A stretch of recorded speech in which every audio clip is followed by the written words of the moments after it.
BJP ഒരു gear shifting മൂഡിലേക്കാണ് അവർ കാര്യങ്ങൾ ചെയ്യുന്നുണ്ട്. അപ്പം മാത്രമല്ല അവിടെ പണ്ടത്തെ പോലെ ഗ്രൂപ്പുകൾ ഇല്ല എന്നുള്ളതാണ് ഇപ്പോൾ ഏറ്റവും വലിയ പ്രത്യേകത. ആരെയും ഗ്രൂപ്പ് ഉണ്ടാക്കണമെന്ന് വിചാരിച്ചാൽ നടക്കുന്നില്ല. സുരേഷ് ഗോപി ഈ കിരീടം കൊടുത്ത സമയത്ത് ചെമ്പ് എന്ന് പറഞ്ഞ കുറച്ച് ആളുകളുണ്ട്. അവരെന്തൊക്കെ പറയുന്നുണ്ടോ, നാട്ടുകാർ പറയുന്നുണ്ടോ? ഞാൻ നാട്ടുകാരോട് അന്വേഷിച്ച് നോക്കി തൃശ്ശൂർ, നാട്ടുകാർ ഹാപ്പിയാണ്. പിന്നെ ചോദിച്ച ഒരു പ്രത്യേക മീഡിയ സ്ഥാപനം, രാഷ്ട്രീയ പാർട്ടിയായിട്ട് ബന്ധപ്പെട്ടിരിക്കുന്ന മീഡിയ സ്ഥാപനത്തിൽ നിന്നുള്ള ആളാണ്. രാജീവ് അതിന് മറുപടിയും കൊടുത്തല്ലോ. രാജീവ് അങ്ങനെ മറുപടി കൊടുക്കുന്ന ഒരു പ്രതീക്ഷയില്ല. രാജീവ് സന്തോഷം സ്വദേശിലെ ഷാരൂഖ് ഖാനെ പോലുള്ള ഒരാളാണ്. സുരേഷ് ഗോപി എന്ന് വെച്ചാൽ അയാൾ ഉള്ളിൽ പണ്ടേ ഒരു രാഷ്ട്രീയക്കാരുണ്ട്. നിങ്ങളിവിടെയുള്ള സെക്കുലർ പാർട്ടികൾ അങ്ങനെ അവിടെ എടുത്തു വെച്ച് കഴിഞ്ഞാൽ പിന്നെ നിങ്ങളൊക്കെ നിഷ്പ്രഭരാകുമെന്ന് വിചാരിച്ചാൽ അങ്ങനെ ഒഴിവാക്കി.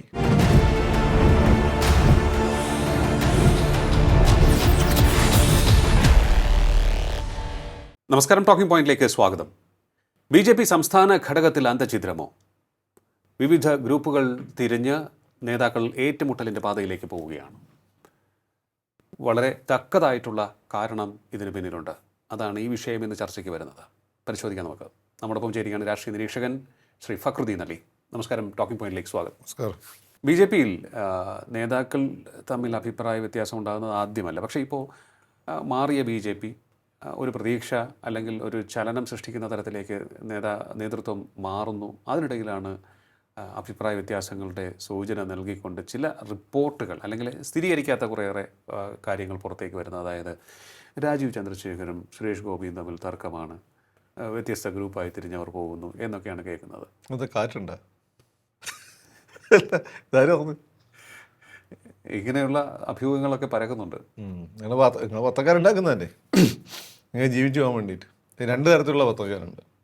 ഒന്ന് ഇതിൽ കുറച്ച് എത്തിക്സ് ഒക്കെ ഉള്ള. പണ്ട് നിങ്ങളെ കേരള കൗമുദി പത്രത്തിന് ഇതിൻ്റെ എഡിറ്റോറിയലിന് വേണ്ടി ആളുകൾ കാത്തിരുന്ന കാലമുണ്ടായിരുന്നു. എഡിറ്റർ എന്ന് വെച്ചാൽ നിങ്ങളുടെ എഡിറ്ററായിരുന്നു.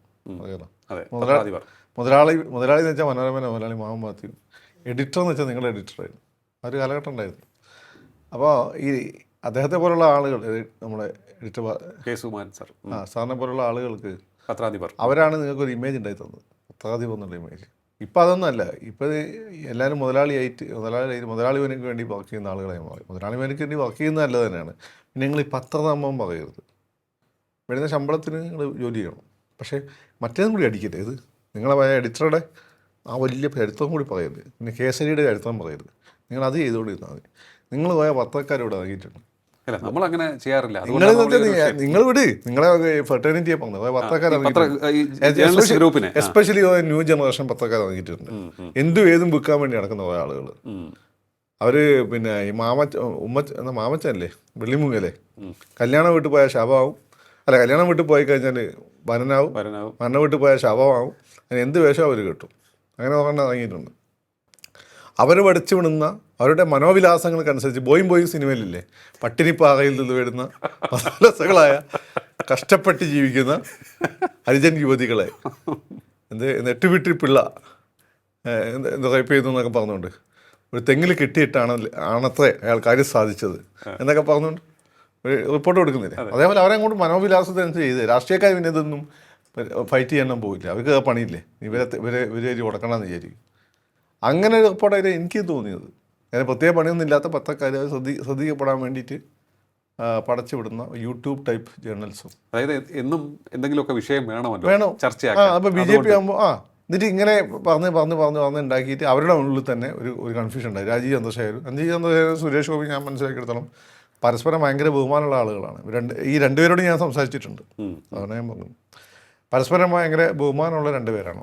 അപ്പം ഇവരെ വലിയ ഗ്രൂപ്പ് ഉണ്ടാക്കുക. അതിന് പറഞ്ഞതിനൊക്കെ കാര്യങ്ങളാണ് ഏറ്റവും രസകരം. അതായത് രാജീവ് ചന്ദ്രശേഖർ ഏകാധിപത്യം. ഇതുവരെ രാജീവ് ചന്ദ്രശേഖർ മണ്ടൻ, ഒന്നും അറിയാത്ത ആൾ, മലയാളം അറിയാത്ത ആളെന്ന് കഴിഞ്ഞ് അയാൾ തിരിച്ചടിച്ചു തുടങ്ങി. അയാൾ മുണ്ട് എടുത്തു തുടങ്ങി, മുണ്ട് കൊടുക്കാൻ നല്ല മലയാളം പറഞ്ഞു തുടങ്ങി. പിണറായിനെക്കാൾ ശക്തമായി മാധ്യമങ്ങളെ ഹാൻഡിൽ ചെയ്ത് തുടങ്ങി. അപ്പോൾ അയാളെപ്പറ്റി പറയാമെന്ന് വെച്ചാൽ അയാൾ മുരടൻ, ബിസിനസ്സുകാരൻ, പിന്നെ കോർപ്പറേറ്റ് തന്ത്രം, കൂടുതൽ ജോലി ഏൽപ്പിക്കുന്നു. ഈ കോർപ്പറേറ്റ് ചെയ്താൽ എന്താണ് പ്രശ്നം, കോർപ്പറേറ്റ് ആയ എന്താ പ്രശ്നം, നമ്മൾ കഴിഞ്ഞ ദിവസം ഡിസ്കസ് ചെയ്തിട്ടുണ്ട്. അതിലേക്ക് പോകുന്നു. ഇവിടെ കോർപ്പറേറ്റ് അല്ലാത്ത ആരുണ്ട് എന്ന് നമ്മൾ ചോദിച്ചിട്ടുണ്ട്. ഇപ്പം എടുത്ത് പിടിച്ച സംഭവം എന്ന് വെച്ചാൽ മൂപ്പര് ഈ നമ്മളെ മറ്റേ കൃഷ്ണദാസ് പക്ഷത്ത് ഇതുവരെ കുറേ കാലം അധികാരമൊന്നും കിട്ടുന്നില്ല. എല്ലാം മുരളീധരനും സുരേന്ദ്രനും കൂടി കൈവശം വെച്ചിരിക്കുകയാണ്. അപ്പോൾ അവർക്ക് ആദ്യമായിട്ട് ആ ചാൻസ് കിട്ടുന്നത്. അവർ അലൈൻഡ് വിത്ത് രാജീവ് ചന്ദ്രശേഖർ. അപ്പം മറ്റുള്ളവർ അനാഥരായി. രാജീവ് ചന്ദ്രശേഖർ, മറ്റേ മുരളീധരൻ, സുരേന്ദ്രൻ, അവരെന്ത് സുരേഷ് ഗോപി പക്ഷത്തേക്ക്. ഇതിൽ അപ്പോൾ ഇതിന് ഇടയപ്പെടാത്ത കേരളത്തിലെ ഒരു പ്രധാനപ്പെട്ട ഏറ്റവും ജനശ്രദ്ധ ആകർഷിക്കുന്ന വോട്ടിട്ട് നേതാവുണ്ടല്ലോ ശോഭാ സുരേന്ദ്രൻ രാജീവ് ചന്ദ്രശേഖരൻ്റെ കൂടെ. അപ്പോൾ 2 ഗ്രൂപ്പായി. പിന്നെ അവരുടെ ചർച്ചയാണ്, അത് അങ്ങനെ എന്താവും, അങ്ങനെയാവും. ഞാൻ രാജീവിൻ്റെ കൂടെ അല്ലേ നിൽക്കുള്ളൂ, കാരണം എന്നെ ഇത്രയും കാലം ആരും ശ്രദ്ധിച്ചിട്ട്, ഞാൻ ഇത്രയും കാലം അധികാരത്തിലുണ്ട്, അപ്പോൾ എന്നെ ആരും ഇപ്പോൾ ശ്രദ്ധിക്കുന്നത്, അപ്പം ഞാൻ സുരേഷ് ഗോപിയുടെ കൂടെ അല്ലേ നിൽക്കുക. അപ്പോൾ ഇത് എന്താ കാറ്റുണ്ട്. ഇത് കേട്ട് ചിരിക്കാൻ ഇതിങ്ങനെ ഷെയർ ചെയ്യാൻ കുറേ ആളുകളും. എന്നിട്ട് ഇത് പറയുന്ന ആളുകളെ ഭയങ്കര നിഷ്പക്ഷമായി പറയുന്നത്, ഇവരൊക്കെ കൃത്യമായ രാഷ്ട്രീയമുള്ള ആളുകൾ, അടുത്ത ഇലക്ഷനിൽ സീറ്റ് എവിടെയെങ്കിലുമൊക്കെ തരപ്പെടുത്താൻ വേണ്ടി ശ്രമിക്കുന്ന ആളുകളാണ് പലരും. എന്നിട്ടാണ് ഭയങ്കര ബി ജെ പി സിമ്പതൈസേഴ്സിനെ പോലെ സംസാരിക്കുന്നത്. അപ്പം ഞാനിത് കേട്ട് അന്വേഷിച്ച് നോക്കി. ഒരു തരത്തിലല്ല, ഞാനെപ്പോഴും വെരിഫൈ ചെയ്യും. അങ്ങനെ ഒരു സംഭവമില്ല. BJP ഒരു ഗിയർ ഷിഫ്റ്റിംഗ് മൂഡിലേക്കാണ് ഒരു കാര്യങ്ങൾ ചെയ്യുന്നുണ്ട്. അപ്പം മാത്രമല്ല, അവിടെ പണ്ടത്തെ പോലെ ഗ്രൂപ്പുകൾ ഇല്ല എന്നുള്ളതാണ് ഇപ്പോൾ ഏറ്റവും വലിയ പ്രത്യേകത. ആരെയും ഗ്രൂപ്പ് ഉണ്ടാക്കണമെന്ന് വിചാരിച്ച് നടക്കുന്നില്ല. പിന്നെ രാജീവിൻ്റെ ചെവി ഇന്ന് രാജീവ് ആരെയും സമ്മതിക്കുന്നുമില്ല, സുരേഷ് ഗോപി ആരെയും അടുപ്പിക്കുന്നില്ല. അതാണ് സംഭവം. അപ്പം മാധ്യമങ്ങൾ ചെയ്യുന്ന ഓരോ ഗ്രൂപ്പ് അങ്ങോട്ട് ഉണ്ടാക്കുകയാണ്. അപ്പം മാധ്യമങ്ങൾ പറയുമ്പോൾ ആളുകൾ വിശ്വസിക്കും. കാരണം കണ്ട് CPM ഗ്രൂപ്പ് ഉണ്ടായിരുന്ന സമയത്ത് ഈ പാർട്ടി BS പിണറായി ഒരേപോലത്തെ ഇല്ലയെന്ന് പറഞ്ഞതാണ്. ഞങ്ങളുടെ പാർട്ടിയിൽ അങ്ങനെയൊന്നുമില്ല, ഇത് വ്യത്യസ്തമായ പാർട്ടിയാണ്. പക്ഷേ അവസാനം ഗ്രൂപ്പ് ഉണ്ടായിരുന്നു, അത് ഏറ്റവും കേരളത്തിൽ അലമ്പ് ഗ്രൂപ്പായി മാറിയെന്നും നമ്മൾ കണ്ടതാണ്. അത് കഴിഞ്ഞ് BJP ഗ്രൂപ്പ് ഉണ്ടായി, അത് നമ്മൾ കണ്ടതാണ്. അതുകൊണ്ട് ആളുകളുടെ മനസ്സിൽ ഈ പത്രക്കാർ പറയുന്നത് ശരിയാണെന്ന് തോന്നുന്നുണ്ട്. പക്ഷേ ഈ വാർത്തയിൽ ഒരു അടിസ്ഥാനമില്ല. ഇപ്പോൾ സുരേഷ് ഗോപിയുടെ കാര്യം എടുക്കുകയാണെന്നുണ്ടെങ്കിൽ വലിയ രീതിയിൽ വലിയ മാറ്റമാണ് അദ്ദേഹം തൃശ്ശൂരിൽ കൊണ്ടുവന്നത്. അദ്ദേഹം ജയിച്ചില്ലെങ്കിൽ പോലും അവിടെ നിന്ന് സ്റ്റേ ചെയ്ത് പ്രവർത്തിച്ച് ജനങ്ങൾക്ക് വേണ്ടി നല്ലത് ചെയ്തു. മറ്റ് രാഷ്ട്രീയ പ്രസ്ഥാനങ്ങൾക്ക് വേണ്ടി പ്രവർത്തിച്ചിരുന്നവരും അല്ലെങ്കിൽ അതിൽ ഉറച്ചു വിശ്വസിച്ചിരുന്നവരും പോലും മാറി ചിന്തിച്ച് വോട്ട് കൊടുത്ത് ജയിപ്പിക്കുന്ന ഒരു സാഹചര്യമുണ്ടായി. അദ്ദേഹം വിജയിച്ചു. അങ്ങനെ ഒരു നേട്ടമുണ്ടാക്കി. ഇപ്പോൾ കാണുന്ന ഒരു നിരന്തരം ഒരു സീരിയൽ പോലെ നടക്കുന്നതെന്ന് പറയുന്നത് സുരേഷ് ഗോപിയുടെ ചെറിയൊരു ചലനങ്ങൾ പോലും അല്ലെങ്കിൽ ഒരു നോട്ടത്തിൽ പോലും ഏതെങ്കിലും തരത്തിൽ അപാകതയുണ്ടോ എന്ന് ശ്രദ്ധിച്ചിരിക്കുന്ന ക്യാമറ കണ്ണുകളാണെന്ന് തോന്നുന്നു. അത്തരത്തിലുള്ള അധപ്പതിച്ച രീതിയിലേക്ക് പോകുന്നതെന്ന് ചിലരെങ്കിലും ചോദിക്കുകയാണ്. അല്ല, ചിലരും യാഥാർത്ഥ്യമാണ്. സുരേഷ് ഗോപിക്ക് മുണ്ടെടുക്കാൻ പാടില്ല, സുരേഷ് ഗോപിക്ക് ജീൻസ് ഇടാൻ പാടില്ല, സുരേഷ് ഗോപിക്ക് ഷർട്ട് ഇടാൻ പാടില്ല, സുരേഷ് ഗോപിക്ക് ടീഷർട്ട് ഇടാൻ പാടില്ല, സുരേഷ് ഗോപിക്ക് സ്വർണ്ണം ഇടാൻ പാടില്ല, സുരേഷ് ഗോപി രുദ്രാക്ഷ ഇടാൻ പാടില്ല, സുരേഷ് ഗോപി കാർ ഉപയോഗിക്കാൻ പാടില്ല, സുരേഷ് ഗോപി ഇരിക്കാൻ പാടില്ല, കുളിക്കാൻ പാടില്ല, പല്ലേക്ക്. ഇത് എന്തുവാ അത്? നിങ്ങൾ വേറെ പണിയുന്നില്ലേ? അയാൾ മുണ്ടെടുത്ത ആ പ്രശ്നം സവർണൻ കലിങ്കിലിരിക്കുന്ന സവർണൻ, ക്ഷേത്രത്തിൻ്റെ ബാക്ക്ഗ്രൗണ്ടിൽ ഇരിക്കുന്ന സവർണൻ, ഒരു ആൽത്തറയിലിരുന്ന്, പിന്നെ മാണമ്പി. അപ്പം നിങ്ങളൊക്കെ വലിയ സംഭവം പറയുന്ന ആളുകൾ ആരാ? അയാൾ നായരാണ്, അയാൾ നല്ല ആരോഗ്യമുണ്ട്, അത്യാവശ്യം തിന്നാനും കുടിക്കാനുള്ള വീട്ടിലാണ് ജനിച്ചത്, പിന്നെ നല്ല ക്രിസ്ത്യൻ സ്ഥാപനങ്ങളാണ് അങ്ങനെ പഠിച്ചത്, IAS ആക്കാൻ അച്ഛൻ്റെ ആഗ്രഹം, അങ്ങനെ ഒരു സിനിമയിനാഗ്രഹം, അതുകൊണ്ട് അങ്ങനെ ഒരു സിനിമയിൽ വന്നു. അയാളുടെ ക്യാരക്ടർ അങ്ങനെയാണ്. ഓരോരുത്തർക്കും ഓരോ ക്യാരക്ടറില്ല, അത് നിങ്ങൾ മാറ്റാൻ പറ്റുമോ? നിങ്ങളൊക്കെ ആരാധിക്കുന്ന ആളുകളുടെ സ്വഭാവം എന്താ? അവർക്ക് അവരുടെ സ്വഭാവമല്ലേ, ക്യാരക്ടറല്ല. മറ്റുള്ളവരെ പോലെ അല്ലല്ലോ. പിന്നെ ഈ സുരേഷ് ഗോപി മാത്രം എന്തിനാണ് നിങ്ങളെ കാണുമ്പോൾ നിങ്ങളെ സ്വഭാവമാവുന്നത്? നിങ്ങൾക്ക് ബാധിക്കണം. നിങ്ങളെപ്പറ്റി പലരും ആളുകൾ വന്ന അഹങ്കാരി, പത്രക്കാരെ പറ്റി നാട്ടുകാർ വന്ന അഹങ്കാരികളെന്നല്ല. നിങ്ങളല്ലേ മറ്റേ വക്കീലന്മാർ ഇതിൻ്റെ കൈകാര്യം ചെയ്തത്. അതെന്തുകൊണ്ടാണ്? അപ്പോൾ ഈ സുരേഷ് ഗോപിക്ക് ഇതൊന്നും പറയും. ഇയാളെ മനുഷ്യാവകാശങ്ങളൊന്നും നിഷേധിക്കപ്പെട്ട എന്താണ് നമ്മൾ ഈ സൈന്യത്തിൻ്റെ ഭാഷയിൽ പറഞ്ഞാൽ പിന്നെ ശത്രുവായ ഏലിയനാണ് സുരേഷ് ഗോപി. സുരേഷ് ഗോപിക്കൊന്നും ഇഡ്ഡലി കഴിക്കാൻ പാടില്ല, സവർണ. ഇനി ബിരിയാണി കഴിച്ചാൽ അപ്പീസ്മെൻറ്റ്. ഇനി അയാൾ വല്ല തൃശ്ശൂരല്ലേ വല്ല പഴംപരിയും ബീഫ് കറിയും കഴിച്ചാൽ ക്രിസ്ത്യൻ അപ്പീസ്മെൻറ്റ്. ഇത് എന്തും അത് ഒരു അന്തസ്സില്ലേ? മുകേഷ് ഒരു മിനിമം അന്തസ് വേണ്ടേ? അല്ല, സുരേഷ് ഗോപിയോട് സൗഹൃദപരമായി സംസാരിച്ച അവിടുത്തെ ചെയർമാൻ മേയറിൻ്റെ അവസ്ഥ നമ്മൾ കണ്ടതാണ്. അദ്ദേഹത്തെ പറഞ്ഞ് ഒരു വല്ലാത്ത രീതിയിൽ അദ്ദേഹത്തെ സൈഡ് ലൈൻ ചെയ്യിക്കുന്ന തരത്തിലേക്ക് കാര്യങ്ങൾ കൊണ്ടുപോയി തോന്നുന്നു. അല്ല, അത് അവർക്ക് തന്നെ നഷ്ടം. അയാൾ BJP പോയാൽ എന്ത് ചെയ്യും? അയാൾക്ക് ഈ പറയുന്ന ഇടതുപക്ഷത്തിനോടൊന്നും ഒരു കമ്മിറ്റ്മെൻറ്റ് അയാൾക്ക് ആവശ്യമില്ല. അയാൾ കോൺഗ്രസ് തന്നെയാണ്. അയാൾ ഇന്ന് ജയിച്ച് നമ്മൾ കോർപ്പറേഷൻ കിട്ടണം, അയാളെ സപ്പോർട്ട് ചെയ്യണം. അതിന് അയാളെ സപ്പോർട്ട് ചെയ്തു. അയാൾക്ക് എന്ത് കമ്മിറ്റ്മെൻറ്റാണ് ഉള്ളത്? അയാൾ കോൺഗ്രസ് തന്നെ എല്ലാ സ്വഭാവം അയാൾക്കുണ്ട്. അയാളിപ്പം BJP സ്ഥാനാർത്ഥിയൊക്കെ നിങ്ങൾ എന്ത് ചെയ്യും? അയാൾ ഒല്ലൂരേറ്റ മത്സരിച്ചാൽ നിങ്ങൾ എന്ത് ചെയ്യും? പിന്നെ നിങ്ങൾ വിചാരിക്കുന്നത് സുരേഷ് ഗോപി ഐറ്റം ആയിട്ടുള്ള മണ്ഡലം എന്നല്ല, അയാൾക്ക് കാഞ്ഞ ബുദ്ധിയാണ്. തൃശ്ശൂർ പോലെ ഒരു സ്ഥലത്ത് BJPയുടെ ഒരു പിന്നെ എന്താണ് A ക്ലാസ് മണ്ഡലം അല്ലാത്ത സ്ഥലത്ത് പോയിട്ട് ആദ്യം 1 ലക്ഷത്തിൽ കൂടുതൽ വോട്ട് അഡീഷണൽ പിടിക്കുകയും പിന്നെ രണ്ടാമത്തെ പൽമ ചേച്ചിക്ക് വേണ്ടി അങ്ങനെ മാറി നിർത്തോണം, അങ്ങനെ തോറ്റു. അതുകൊണ്ട് CPIൻ്റെ ബാലകൃഷ്ണൻ എൻ്റെ സുഹൃത്താണ്, നല്ല മനുഷ്യന്, അങ്ങനെ ഒരു MLA ആണുള്ള സാധ്യത വന്നു. പിന്നെ 3-ാം തവണ അയാൾ മണ്ഡലം എടുത്തും കൊണ്ടുവന്നു. അങ്ങനെ അതുപോലെ തന്നെ മലയാള സിനിമ മമ്മൂക്കായി മോഹൻലാലും കത്തിയുന്ന സമയത്ത് ഇനി ഒരു സൂപ്പർ സ്റ്റാർ ഉണ്ടാവില്ല. ഈ സമയത്ത് മൂന്നാമത്തെ സൂപ്പർ സ്റ്റാർ ആയിരുന്നു. 2-3 തവണ ഔട്ടായിട്ട് അതിനെ ശക്തമായിട്ട് ബൗൺസ് ബാക്ക് ചെയ്തു. അയാൾ മണ്ടനെന്ന് നിങ്ങൾ വിചാരിച്ചിരിക്കുന്നത്? അയാൾ സംസാര രീതിയിൽ മൂപ്പരുടെ കുറേ ആളായിട്ട് ഇപ്പോൾ സിനിമയിലായതുകൊണ്ട് നിങ്ങൾ ഈ നാട്ടിൽ വന്ന ജെൻഡർ എന്താണ് പറയുക, പൊളിറ്റിക്കൽ കറക്റ്റ്നെസ് അങ്ങനെ അറിയില്ല. അവിടെ ഇപ്പോൾ സാധനങ്ങളും കൊണ്ട് ഇറങ്ങിയിട്ടുണ്ടല്ലോ. അത് അയാൾ മണ്ടന നിങ്ങൾ വിചാരിച്ചത്? നിങ്ങൾ അയാളെ എത്തുന്ന ഇംഗ്ലീഷ് ഡിബേറ്റ് ചെയ്ത് നോക്കും, അല്ലൊന്ന് ഹിന്ദിയിൽ ഡിബേറ്റ് ചെയ്യും. എന്നിട്ട് വാ. ഒരുത്തൻ അങ്ങനെ ഒരു രീതിയും പിടിക്കാൻ പറ്റാത്തതുകൊണ്ട് ചോദ്യം ചോദിച്ചു ജേർണലിസ്റ്റ് ഇപ്പോൾ അത് നിരാശ അങ്ങനെ തല്ലി തീർക്കാൻ വേണ്ടി ശ്രമിക്കുന്നത് വലിയ വൈറലായിരുന്നല്ലോ. സുരേഷ് ഗോപിയെ പറ്റി ഇപ്പം പറയുന്നത് അയാൾ ചെയ്യുന്ന കാര്യങ്ങളെ പറ്റി നിങ്ങൾക്ക് ഒരു വലിയ കംപ്ലൈൻ്റ് ഒന്നും ഇല്ലല്ലോ. അയാൾ ഒരുപാട് ആളുകളെ ജയിൽ ഇത് പല സ്ഥലത്തും കൂടി പോയ മലയാളികളെ രക്ഷപ്പെടുത്തി കൊണ്ടുവന്നു. അങ്ങനെ പല പ്രൊജക്റ്റുകൾ കൊണ്ടുവരാൻ ശ്രമിക്കുന്നു. തൃശ്ശൂർ റെയിൽവേ സ്റ്റേഷൻ നവീകരിക്കാൻ ശ്രമിക്കുന്നു. എയിംസിൻ്റെ കാര്യത്തിൽ കാര്യമായിട്ട് അയാൾ ശ്രമിക്കുന്നു. എയിംസ് കൊണ്ടുവന്ന് അതിൻ്റെ ഒരു രാഷ്ട്രീയം കളിക്കാനാണ് അയാൾ സമ്മതിക്കില്ല. അപ്പോൾ ഇയാൾ പെർഫോം ചെയ്യുന്നു എന്നുള്ളത് കൊണ്ടാണ് ഈ MP-മാരിൽ സുരേഷ് ഗോപി പെർഫോം ചെയ്യുന്നു. അതാണ് ഇവരുടെ പ്രശ്നം. ഓക്കെ, അതുകൊണ്ട് രാജീവ് ചന്ദ്രശേഖർ അയാൾ ഈ എല്ലാത്തിനും ഫേസ്ബുക്കിൽ ഫോട്ടോ നടക്കുന്ന ഒരാളല്ല. അയാളെല്ലാവരും പറയാറില്ല. അയാൾ എന്നും ലോ പ്രൊഫൈൽ കീപ്പ് ചെയ്യുന്ന അണ്ടർ ഡോഗാണ്. അണ്ടർ ഡോഗ് എന്ന് വെച്ചാൽ ലോ പ്രൊഫൈൽ കീപ്പ് ചെയ്യുന്ന ഒരാളാണ്. അങ്ങനെ അവിടെ എന്തുകൊണ്ടാണ് രാജീവ് ചന്ദ്രശേഖർ ഇത്രയും എത്തിയത്? അയാൾ അതേ പണി ഇവിടെയും ചെയ്യുന്നു. അപ്പം നിങ്ങൾക്കത് പേടിയുണ്ടാകും. അവിടെ എന്താ നടക്കുന്നത് നിങ്ങൾ അറിയുന്നില്ല. അതെ, അതിൻ്റെ ആദ്യമാണ് നിങ്ങൾക്ക്. എനിക്ക് തോന്നുന്നു രാജീവ് ചന്ദ്രശേഖർ എടുക്കുന്ന സ്റ്റെപ്പുകൾ അളന്നു മുറിച്ചുള്ളതുപോലെയാണ് തോന്നുന്നത്. കാരണം ഈ യുവ വോട്ടർമാരാണ് ഇപ്പോൾ കൂടുതലായി വന്നുകൊണ്ടിരിക്കുന്നത്.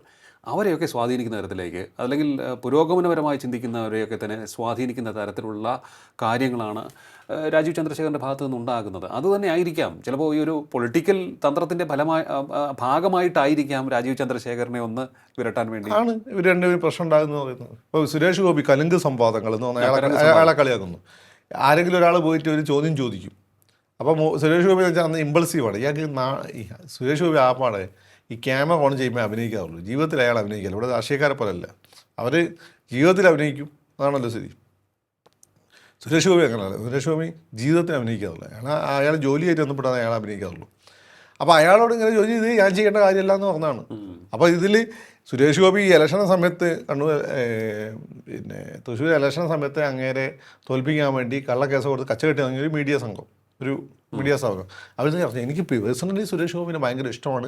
എന്താ ഒരു രാഷ്ട്രീയ നേതാവ് ഇങ്ങനെയാണോ സംസാരിക്കേണ്ടത്? നടക്കാത്ത കാര്യമാണെങ്കിൽ പോലും നയത്തിൽ കൈകാര്യം ചെയ്യണ്ടേ? ആ നിവേദനം വാങ്ങി വെച്ചിട്ട് നടത്തിപ്പിക്കണ്ടേ?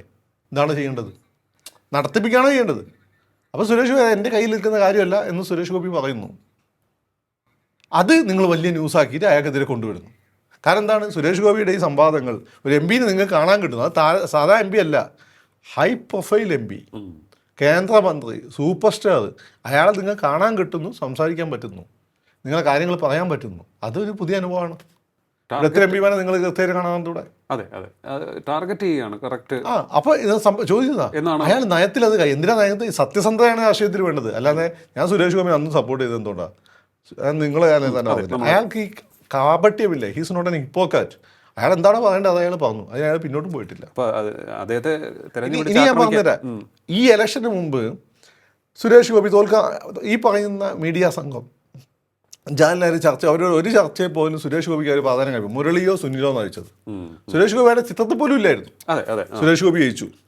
അതിനുശേഷം അടുത്ത കാര്യം സുരേഷ് ഗോപിയുടെ ജനപിന്തുണ നഷ്ടപ്പെടുന്നു.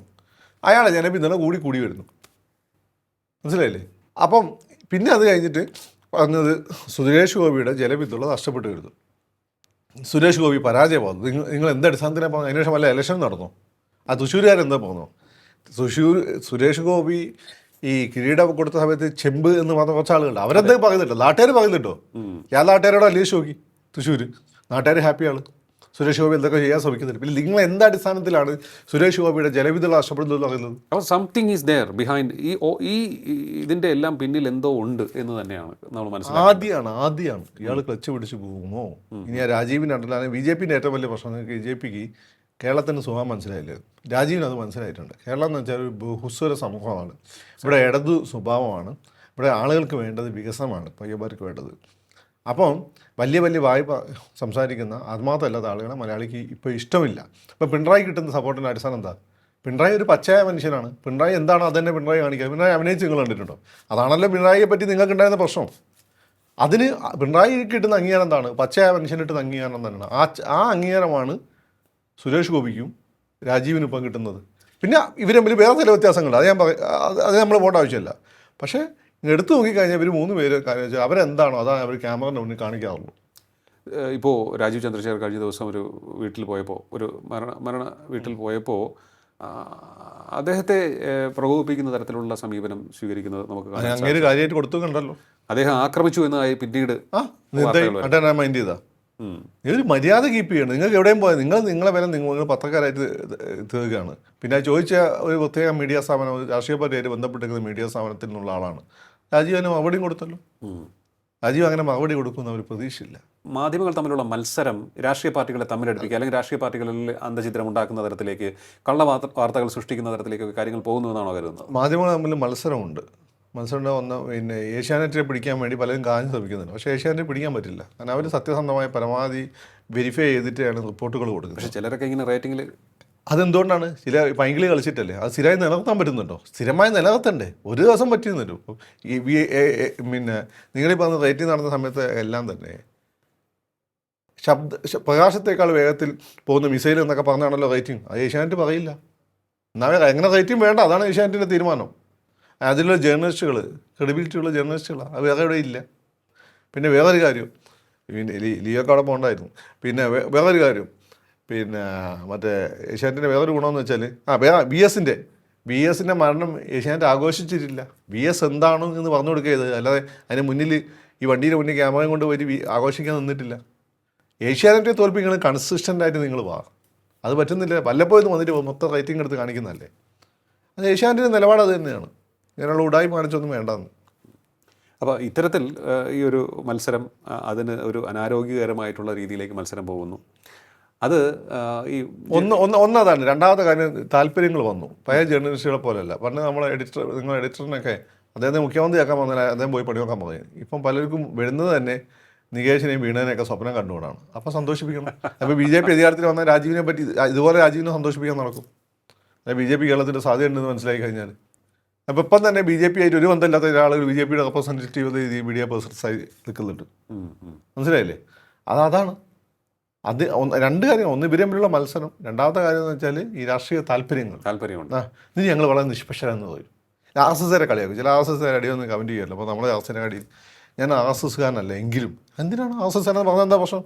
അതല്ല ഇവരത്. എനിക്ക് രാഷ്ട്രീയമൊന്നും ഇല്ല കേട്ടോ, പക്ഷെ ഇവർക്ക് രാഷ്ട്രീയം നമുക്ക് എല്ലാവർക്കും അറിയാം. ഇവിടെ നഷ്ടപ്പെടുന്നത് നിങ്ങളുടെ ക്രെഡിബിലിറ്റിയാണ്. ഞാനത് വിളിച്ച് അന്വേഷിച്ചു. പിന്നെ ഈ പറഞ്ഞ എന്തെങ്കിലും പ്രശ്നമുണ്ടോ? അവർ തമ്മിൽ ഒരു പ്രശ്നവുമില്ല. ഇവരൊന്നും രണ്ടുപേരും വ്യക്തിപരമായ അജണ്ടയാൽ നയിക്കപ്പെടുന്നവരല്ല. രാജീവ് ചന്ദ്രശേഖരൻ സ്വദേശിലെ ഷാരൂഖ് ഖാനെ പോലുള്ള ഒരാളാണ്. സുരേഷ് ഗോപി എന്ന് വെച്ചാൽ അയാൾ ഉള്ളിൽ പണ്ടേ ഒരു രാഷ്ട്രീയക്കാരുണ്ട്. നിങ്ങളിവിടെയുള്ള സെക്കുലർ പാർട്ടികൾ അങ്ങനെ അവിടെ എടുത്തു വെച്ച് കഴിഞ്ഞാൽ പിന്നെ നിങ്ങളൊക്കെ നിഷ്പ്രഭരാകുമെന്ന് വിചാരിച്ചാൽ അങ്ങനെ ഒഴിവാക്കി. പിന്നെ അങ്ങനെ നാഷണലിസ്റ്റാണ്. അവിടെയാണ് അങ്ങനെ മോഡിയും തമ്മിലൊരു കോഡ് സെറ്റ് ചെയ്യപ്പെടുന്നത്, കണക്ഷൻ ഉണ്ടാവുന്നത്. അപ്പോൾ മോഡിക്ക് ഇങ്ങനെയുള്ള പൊട്ടൻഷ്യൽ എന്താണെന്ന് മനസ്സിലായി. ആ അംഗീകാരം മോഡി കൊടുത്തു. ഇപ്പോഴും സുരേഷ് ഗോപിനെ എടുത്ത് പോകുന്ന ഒരാളോട് സുരേഷ് ഗോപി ഈ പറയുന്ന ജാതിയും മതം രാഷ്ട്രീയം നോക്കിയിട്ടല്ല സുരേഷ് ഗോപി ഡീൽ ചെയ്യുന്നത്. അങ്ങനെയാണെങ്കിൽ BJPക്കാരുടെ അയാൾ ഹാഷായിട്ട് സംസാരിച്ചിട്ടുണ്ട്. മനസ്സിലായില്ലേ? പിന്നെ സുരേഷ് ഗോപിയെ സംബന്ധിച്ചിടത്തോളം നിങ്ങൾ പണ്ട് ഈ ഇലക്ഷൻ സമയത്ത് വന്നൊരു സംഭവം ഉണ്ടായിരുന്നല്ലോ. ഏതൊരാൾ കുട്ടി നിവേദനമായിട്ട് വന്നപ്പോൾ സുരേഷ് ഗോപി അത് മുഖ്യമന്ത്രിയോട് പറയാൻ പറഞ്ഞു. നിങ്ങൾ വന്നിട്ട് എന്തായി? അത് വന്ന് സുരേഷ് ഗോപി ഇപ്പന്മാർ ചർച്ച ചെയ്താണ്. ഇങ്ങനെ ആണോ ഒരു സ്ഥാനാർത്ഥി, ഒരു രാഷ്ട്രീയ നേതാവ് സാധാരണക്കാരുടെ പെരുമാറുന്നത്? എന്നിട്ട് എന്തായി? അയാൾക്ക് 80,000 ഭൂരിപക്ഷം. ഇവർ ഒന്നാമത് വരുമെന്ന് സ്ഥാനാർത്ഥി മൂന്നാമതായി പോയി. അത്രയുള്ള അതിലെ കാര്യം. സുരേഷ് ഗോപിക്ക് ഇത് അറിയാവുന്നതുകൊണ്ട് അയാൾക്കൊരു കുലുക്കവുമില്ല. അല്ല, ഇനിയിപ്പോൾ BJP വളർന്നു പോകുമോ? നേരത്തെ പറഞ്ഞതുപോലെ ഇവർ രക്ഷപ്പെട്ടു പോകുമോ എന്ന് താങ്കൾ പറഞ്ഞതുപോലെ ഇനിയിപ്പോൾ BJPയെ രാജീവ് ചന്ദ്രശേഖർ മികച്ച ഒരു ലെവലിലേക്ക് എത്തിക്കുമോ?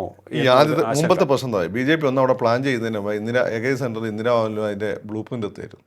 ഇപ്പോൾ എത്തുന്നില്ല. ഓക്കെ, അതാണ് പ്രശ്നം. അത് ശരി. അപ്പോൾ അത് പലർക്കും ഉണ്ടായി. എന്താണ് ഇവരെ പ്ലാൻ എന്ന് മനസ്സിലാവുന്നില്ല. ഓക്കെ, ടോപ്പ് സീക്രട്ടായി പോവുകയാണ്. എന്ന് വെച്ചാൽ പണ്ട് വലിയ ഹൈ പ്രൊഫൈൽ കീപ്പ് ചെയ്തുകൊണ്ടാണ് BJP പുറത്ത് ചെയ്യുന്നത്. ഇപ്പം രാജീവ് ചന്ദ്രശേഖരൻ വന്നപ്പോൾ അയാൾ അതിലും വലിയ പൊങ്ങച്ചം കാണിക്കുമെന്ന് വിചാരിച്ചു. പക്ഷേ രാജീവ് വളരെ ലോ പ്രൊഫൈൽ. കേരള കോൺഗ്രസിൻ്റെ ഉള്ളിൽ നടക്കുന്നവരെ പോലും പുറത്തറിയും. അത് ചെറിയ പാർട്ടിയാണ്. NCPൻ്റെ ഉള്ളിൽ നടക്കുന്നത് ശ്വാസം വെച്ചാൽ പോലും പുറത്തറിയും. BJPയുടെ നിങ്ങളിപ്പോൾ എന്തെങ്കിലും അറിയുന്നുണ്ട്? അപ്പോൾ അത്തരത്തിൽ കാര്യങ്ങൾ പോവുകയാണ്. മാധ്യമങ്ങൾ ഒന്ന് എന്താണ് ആലോചിക്കണം അല്ലേ, ചിന്തിക്കണം, ഒരു പുനർവിചിന്തനം ആലോചിച്ചില്ല അവരുടെ ക്രെഡിബിലിറ്റി പോകും. ഇത് ഈ പറഞ്ഞത് സുരേഷ് ഗോപി, രാജീവ് ചന്ദ്രശേഖർ അവർ തമ്മിൽ ഒരു റൈവൽറ്റില്ല. അവർ രണ്ടുപേരും ഗ്രൂപ്പ് ഉണ്ടാക്കാൻ നടക്കുന്നവരുമല്ല. മനസ്സിലായി. ഇനി മുമ്പ് ചില പ്രത്യേക സാഹചര്യത്തിൽ BJP ഗ്രൂപ്പ് ഉണ്ടായിരുന്നു. ആ നേതാക്കന്മാരും ഇപ്പോൾ അങ്ങനെ നടക്കുന്നില്ല എന്ന് അവർക്ക് ചില കംപ്ലൈൻറ്റുകളൊക്കെ ഉണ്ടാവും. ആ കംപ്ലൈൻറ്റ് ഉന്നയിക്കുന്നുണ്ട്, പരിഹരിക്കപ്പെടുന്നുണ്ട്. അവരും ഇപ്പം ഗ്രൂപ്പിൻ്റെ വക്താക്കളായി നടക്കുന്നില്ല എന്നാണ് ഞാൻ അറിഞ്ഞത്. ഓക്കെ, എനിക്ക് തോന്നുന്നിപ്പോൾ ഹൈ പ്രൊഫൈലായിട്ടുള്ള ചില നേതാക്കളാണ് കേരളത്തിൻ്റെ കാര്യങ്ങൾ ഹാൻഡിൽ ചെയ്യുന്നത്. അപ്പോൾ അവിടെ ചെന്ന് വെറുതെ കംപ്ലൈൻറ്റ് എന്ന രീതിയിലൊന്നും പറയാൻ പറ്റില്ല, ഏൽക്കില്ല.